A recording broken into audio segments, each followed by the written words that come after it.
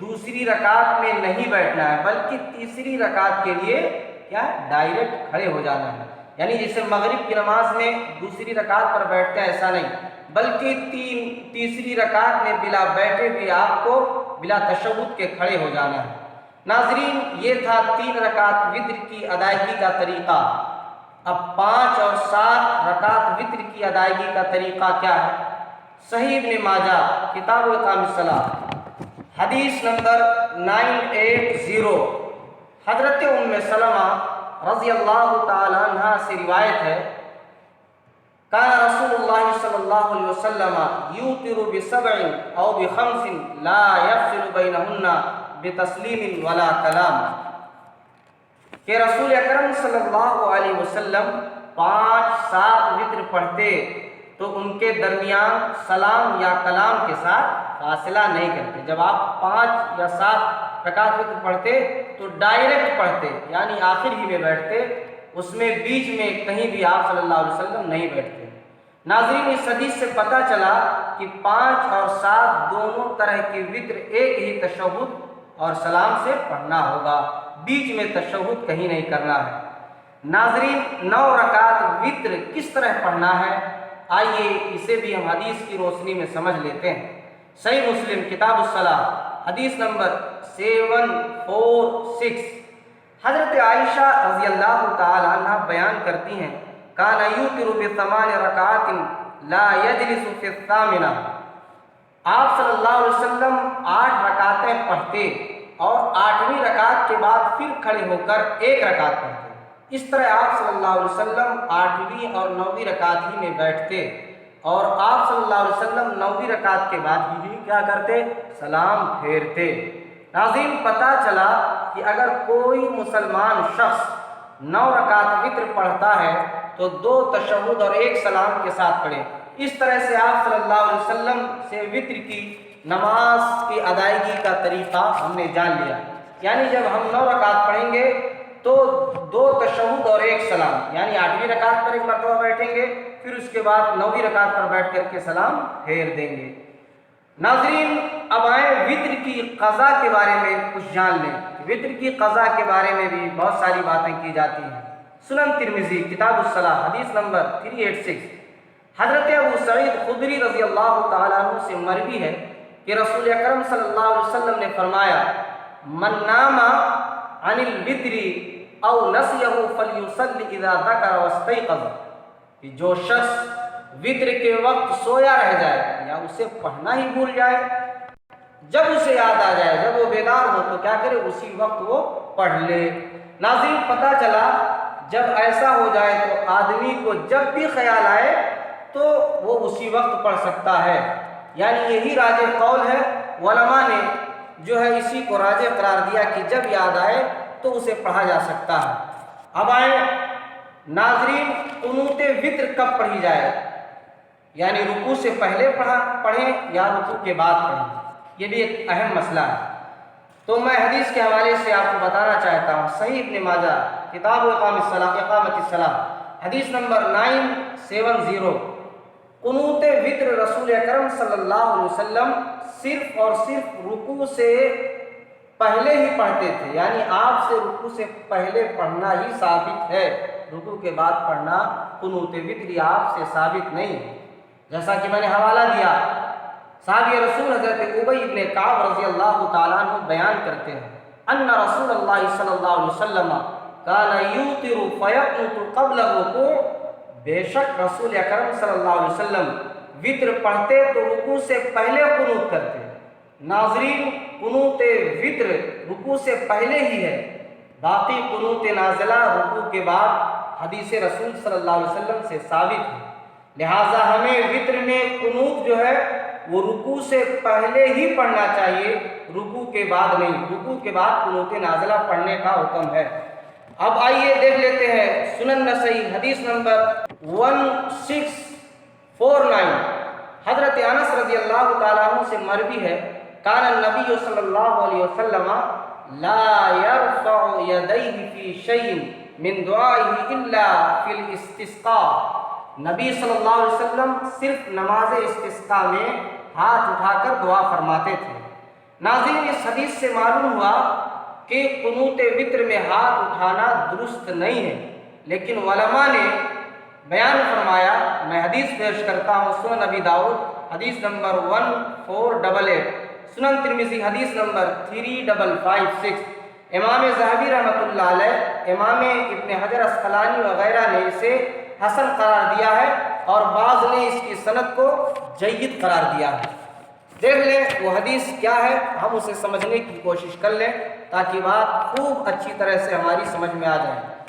حضرت سلمان فارسی رضی اللہ تعالیٰ عنہ کی وہ روایت جس میں ذکر ہے کہ نبی صلی اللہ علیہ وسلم نے فرمایا، ان اللہ حی کریم یستحی اذا رفع الرجل یدیہ، کہ اللہ سے جب بندہ دعا کے لیے ہاتھ اٹھاتا ہے تو اللہ تعالیٰ کو حیا آتی ہے کہ وہ بندے کو خالی ہاتھ لوٹائے، نا امید لوٹائے۔ ناظرین، اس حدیث سے علماء نے استدلال کیا ہے کہ قنوت وطر میں دعا کرنا بھی دعا ہے، لہٰذا اس میں ہاتھ اٹھانا مشروع ہے۔ اور ایک دلیل سنن کبریٰ کے اندر موجود ہے جسے امام بہقی رحمۃ اللہ علیہ نے بیان کیا ہے کہ بہت سے صحابہ قنوت وطر میں ہاتھ اٹھاتے تھے، اور اسی روح سے کئی علماء کے فتاوے بھی موجود ہیں، جیسے علامہ ابن عثیمین، علامہ ابن باز وغیرہ کہ قنوت وطر میں بھی ہاتھ اٹھایا جا سکتا ہے۔ ناظرین، خلوص جو ہے خلاصہ کلام یہ ثابت ہوا، کیا ثابت ہوا کہ قنوت وطر میں دعا کرتے وقت ہاتھ اٹھانے میں کوئی حرج نہیں، اللہ عالم بالصواب، یعنی اگر آپ ہاتھ اٹھائیں تو بھی کوئی حرج نہیں اور نہ اٹھائیں تو بھی کوئی حرج نہیں، جیسا کہ میں نے دلیل آپ کے سامنے حدیث کی روشنی میں پیش کیا۔ ناظرین، قنوت وطر کی دعا تو آپ جانتے ہی ہوں گے، جو پڑھتے ہیں اللہم اہدنی فیمن ہدیت وعافنی فیمن عافیت، اور بھی دعائیں ہیں۔ ناظرین، نماز وطر سے فارغ ہونے کے بعد جو ہے ہمیں کیا پڑھنا چاہیے اس کے بارے میں بھی ہم جان لیں۔ سنن نسائی کتاب قیام اللیل حدیث نمبر 1604 میں تذکرہ ملتا ہے کہ 3 مرتبہ سبحان الملک القدوس کہنا چاہیے، یہی کہنا نبی اکرم صلی اللہ علیہ وسلم کی سنت اور یہ آپ سے ثابت ہے۔ ناظرین، وطر کے بارے میں بھی، وطر کے بعد اگر آپ نفل پڑھنا چاہیں، جیسے وطر کے بعد یہ مشہور ہے کہ نوافل نہیں پڑھ سکتے ہیں، تو اس کے بارے میں بھی مسئلہ سمجھ لیں کہ وطر کے بعد بھی نفل آپ پڑھ سکتے ہیں۔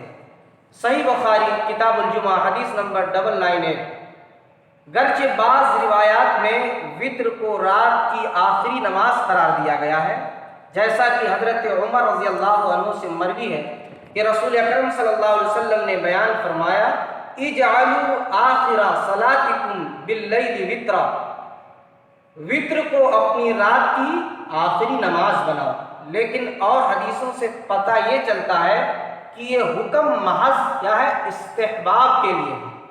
آپ صلی اللہ علیہ وسلم وطر کے بعد بھی 2 رکعت ادا فرما لیا کرتے تھے۔